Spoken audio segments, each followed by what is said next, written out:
Hello दोस्तों, पूरा देश इस बात को समझ गया है कि जब बीजेपी शासित राज्यों में कोई अपराध होगा तो टीवी मीडिया और बीजेपी आईटी सेल अंधभक्त चुप हो जाएंगे। लेकिन गैर बीजेपी शासित राज्यों में कोई छोटी सी घटना हो जाए तो उसे तिल का ताड़ बना देते हैं, उसे हिंदू मुसलमान से जोड़ा जाता है। बंगाल में जो कुछ हुआ है उस पर बंगाल पुलिस ने एक बहुत बड़ा खुलासा किया है। बीजेपी की साजिश को बंगाल पुलिस ने कैसे बेनकाब किया है वो तो मैं आपको बताऊंगा ही बताऊंगा। दोस्तों, इस वीडियो की शुरुआत मैं इस वीडियो से करना चाहता हूं। इस वीडियो को जरा आप गौर से देखिए। ये जो शख्स ठसक से चल रहा है इसको जरा देखिए ध्यान से। आपने खबर सुनी होगी, यूपी में मंगेतर के साथ घूमने गई लड़की का बदमाशों ने गैंगरेप किया था।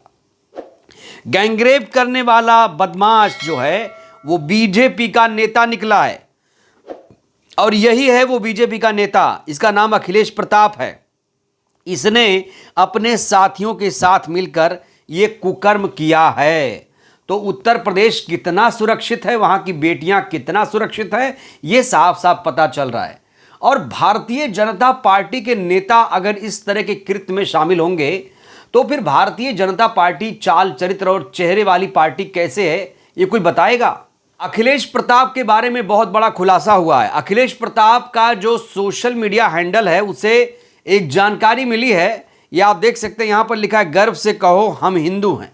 तो ये जो रेपिस्ट है, बलात्कारी है, जिस पर बलात्कार का आरोप है, जो भारतीय जनता पार्टी का नेता है, लंबे लंबे लाल टीके लगा रहा है, खुद को गर्व से हिंदू बता रहा है, तो क्या हिंदू होना मतलब कि आप किसी महिला की इज्जत को तार तार कर दोगे?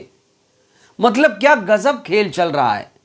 बड़ा बड़ा क्राइम कर दो और कह दो मैं सत्ताधारी पार्टी का नेता हूं, मैं तो भगवा पहनता हूं, मैं तो हिंदू हूं, आप बच जाओगे इससे। इस खबर को लेकर बहुत सारे लोगों की प्रतिक्रियाएं भी सामने आ रही हैं। यहां देखिए, एक्स यूजर बिट्टू शर्मा लिखते हैं, इनसे मिलिए बीजेपी युवा नेता अखिलेश प्रताप सिंह से। कासगंज यूपी में इसने 7 साथियों के साथ मिलकर एक लड़की का गैंगरेप किया, उसके मंगेतर के सामने वीडियो भी बनाया। योगी ने कहा था किसी लड़की को छेड़ा तो उसकी लाश अगले चौराहे पर मिलेगी। इसका भी यही हश्र होगा क्या? यही सवाल है। योगी जी तो बड़ी बड़ी बातें करते हैं, बीजेपी वाले बड़ी बड़ी बातें करते हैं, लेकिन जब बीजेपी का नेता इस तरह के मामलों में अपराध में शामिल हो तो क्या उसके घर पर बुलडोजर चलेगा? क्या इसे जमींदोज किया जाएगा? ये बड़ा सवाल है। क्योंकि किसी देश का कानून तभी अच्छा माना जाता है जब वो निष्पक्ष हो। अगर किसी अपराधी की जाति धर्म देखकर कोई कार्रवाई होगी तो अपराध पर कभी कंट्रोल नहीं लगा सकते। बीएचयू में याद करिए, एक रेप कांड हुआ था, याद है आपको? वहां पर भी तीनों जो लोग थे वो बीजेपी आईटी सेल से जुड़े हुए थे, लेकिन अफसोस वो लोग आज जमानत पर बाहर घूम रहे हैं और कहा जा रहा है कि ये जो अखिलेश प्रताप है ये भी जल्द ही छूट जाएगा। खबर तो ये है कि इसकी गिरफ्तारी हो गई है, लेकिन इसे सजा कितनी मिलेगी ये कहना दोस्तों बहुत मुश्किल है। इसको लेकर रवीश कुमार ने लिखा है, तभी मुझे कोई ट्रोल नहीं कर रहा कि इस पर वीडियो क्यों नहीं बना रहे। रवीश कुमार ने यहां पर चुटकी ली है। उन्होंने कहा है कि भाई ये बीजेपी का नेता है, इसलिए जो भाजपाई अंधभक्त हैं इस मुद्दे को लेकर ट्रोल नहीं कर रहे हैं। ये तो आपको पता ही है कि जब बीजेपी का ही आरोपी हो, सत्ताधारी पार्टी से जुड़ा आरोपी हो, तो बीजेपी के अंधभक्त भला ऐसी खबरों को चलाने के लिए क्यों कहेंगे? इस समय बीजेपी बंगाल के मुद्दे पर काफी ज्यादा आक्रामक हो गई है और खास तौर से जो बीजेपी आईटी सेल के लोग हैं वो फेक खबरें फैलाने में जुट गए हैं।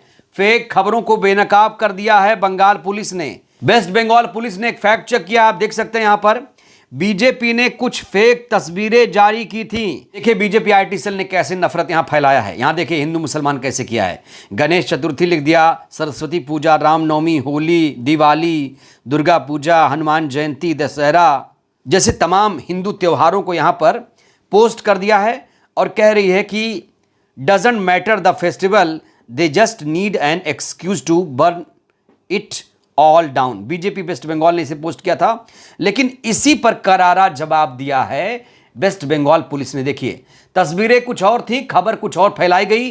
अब जो यहां लिखा है कि गणेश चतुर्थी, दरअसल वो सीएए का प्रदर्शन था और जो सरस्वती पूजा लिखा है वो एनआरसी लखनऊ की तस्वीर है, जो रामनवमी है वो रामनवमी ही है, और होली वाला सीए यूपी की तस्वीर है, और सीए की तस्वीरों को यहाँ पर इन लोगों ने दशहरा, सरस्वती पूजा, हनुमान जयंती से जोड़ा है, जिसे बंगाल पुलिस ने खुद ही बेनकाब कर दिया है। बंगाल के मुर्शिदाबाद में इस समय हिंदू मुसलमान चल रहा है, और बंगाल की घटना पर बीजेपी किस तरीके से आक्रामक है तो सब आप जानते हैं। यूपी के मामले पर वो राष्ट्रपति शासन लागू करने की मांग नहीं कर रही है। यूपी में जो कुछ हुआ आगरा में आपने देखा होगा, लेकिन बंगाल के मुर्शिदाबाद में किस तरीके से साजिश रची गई ये खुद ममता बनर्जी ने खुलासा किया है। ममता बनर्जी ने जब बयान दिया कि हम वक्फ संशोधन को लागू नहीं होने देंगे, तो ममता बनर्जी ने खुलासा करते हुए कहा है कि ये जो मुर्शिदाबाद में हुआ है ये बीजेपी ने सब कराया है, जिससे बंगाल को बदनाम किया जा सके, ममता सरकार को बदनाम किया जा सके। तो ये एक डबल स्टैंडर्ड यहां देखा जा रहा है। जब यूपी में कोई घटना होती है, जब बीजेपी का कोई आरोपी होता है, तो उस पर कोई डिबेट, कोई हो हल्ला नहीं हो रहा है। जैसे हमने जो खबर आपको अखिलेश प्रताप वाली दिखाई, उसमें टीवी मीडिया कोई दिलचस्पी नहीं ले रहा है, वो सिर्फ और सिर्फ बंगाल की घटना पर उछल कूद मचा रहा है।